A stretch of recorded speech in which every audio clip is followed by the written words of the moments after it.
So, ngayon, sabi ko kanina meron tayong two ways to trade this, no? Meron tayong counter trade and meron tayong trade with it. So, ano yung trade with it? Sa trade with it, mga Lodi Cakes, no? So, trade with it. Ang inaantay natin dito is yung pinakaunang Asian range na matatamaan. So, for example, natamaan yung Asian low. After nyo matamaan yung Asian low, sa 5 minutes time frame, if makakakita tayo ng shift in market structure, then, pwede na tayo mag-place ng long position dito. Yan. Pwede na tayo mag-place ng long position. Tapos, yung stop loss lang natin is just this area. So, mangyayari, itong part na kung saan lilipad yung trade para makuha yung Asian high or yung BSL, yan yung magiging trade with it natin. So, basically, yung paglipad nitong market na to, ito yung magiging Judas swing. Okay? So, ang ginagawa natin is sumasabay tayo sa Judas swing. Instead na inaantay natin na mag-create ng mag-create or mag-take out ng mga liquidities, kung ano yung pinakauna niya, yun na yung tinatrade natin. Kasi most likely talaga mga Lodi Cakes, kapag natatamaan itong Asian low or yung Asian high, kung sino unang matamaan, ang pinaka usually na ginagawa niya is nagre-reverse talaga. Okay? Kasi dito sila kumukuha ng liquidities to move and to mitigate some positions dito sa kabila kung ano man yung hindi pa natatamaan. That's why tinawag ko siyang mas profitable or pinaka best way to trade the Judas swing, kasi dito mga lods ay kapag nangyari to, kapag nakita na tayo ng shift in market structure na trade natin to, then pwede na tayo mag-take ng day off sa isang araw. So for example, intraday trader kayo, then yung London session natin sa Pilipinas is hapon. Kapag nanalo na kayo dito, pwede na kayo magpahinga hanggang buong araw, hanggang kinabukasan na ulit kayo magte-trade.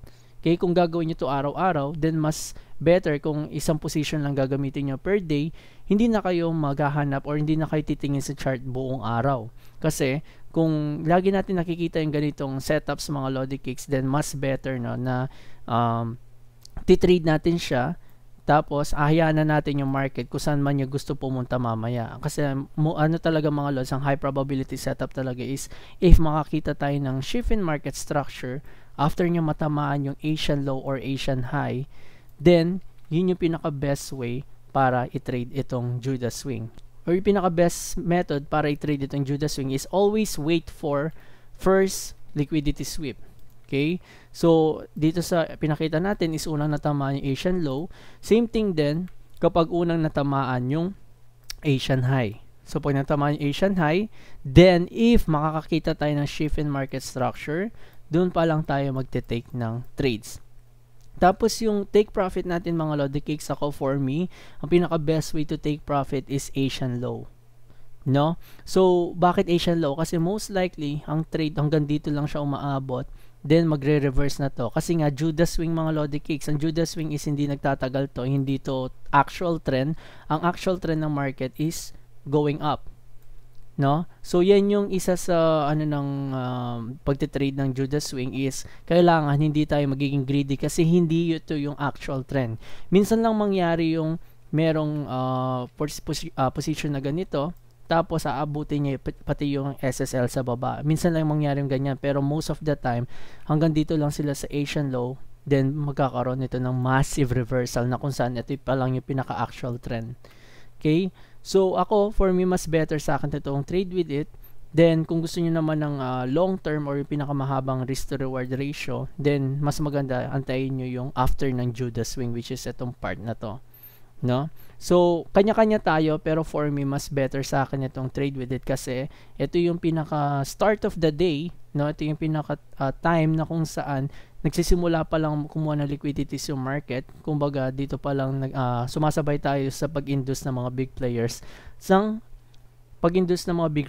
mga small players. Okay? So, punta tayo sa example mga lods. Now, nandito tayo kay Euro USD mga Lodi Cakes, no? So, nakasetup na yung intraday range natin, pati yung Asian high. Pero tuturo ko sa inyo ano yung nakita ko. So, dito mga Lods, no, from here, nasa time zone tayo ng New York, magsisimula Asian range natin, ang sabi natin is 8 PM, diba? Which is ito 8 PM hanggang mismong 12. Tapos itong intraday range from 12 AM to 12 PM. So, that's why binox ko to para makita nyo nasa yung Asian range na tinutukoy ko. Kung mapapansin natin sa loob ng box, nasa yung pinaka lowest point niya. Ito, 'di ba? So, ito yung pinaka lowest point natin, which is dapat ito Asian low, yan. So, yan yung Asian low natin. Then, ito yung pinaka highest point sa loob ng box. Then, this is Asian high. So, kung magmamasdan yung mga lods, meron na tayong range sa loob. Now, ano yung una niyang tinamaan after mag-opening yung New York candle natin? 'Di ba? Umangat siya. Una niyang kinuha is itong Asian high. So, note mga Lodi Cakes, nasa 5 minutes time frame tayo, no?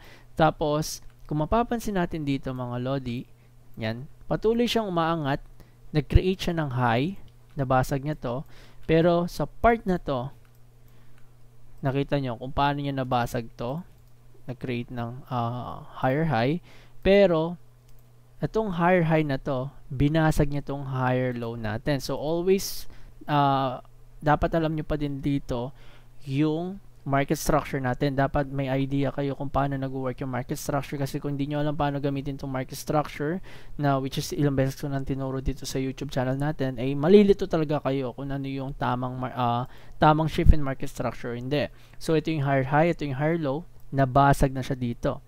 Ngayon, dahil nabasag na siya, after niya ma-take out itong Asian high, dito na papasok yung Judas swing natin.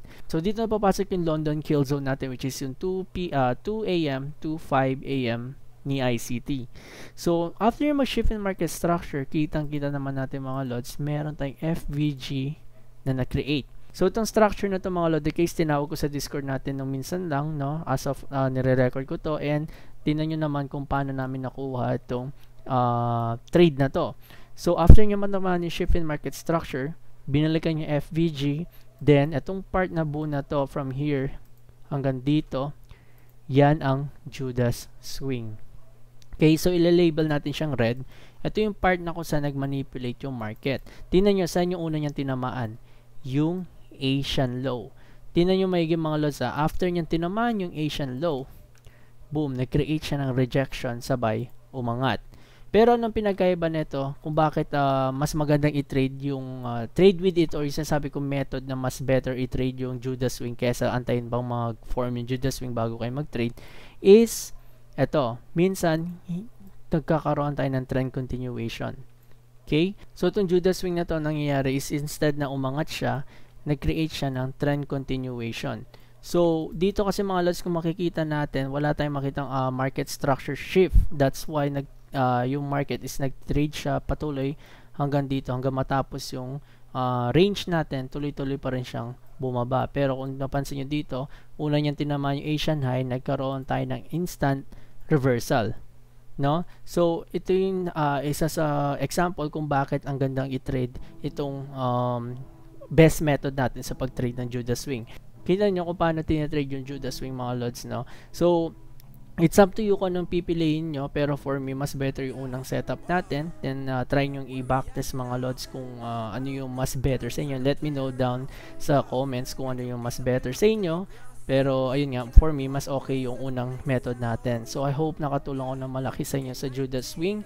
And kung gusto niyo pa ng more videos like this, please click nyo na yung like and subscribe. And share nyo na rin to sa mga kaibigan nyo para marami tayong natutulungan mga Lodi Cakes. So, yun lang. And maraming salamat. Enter New here, signing out. Peace.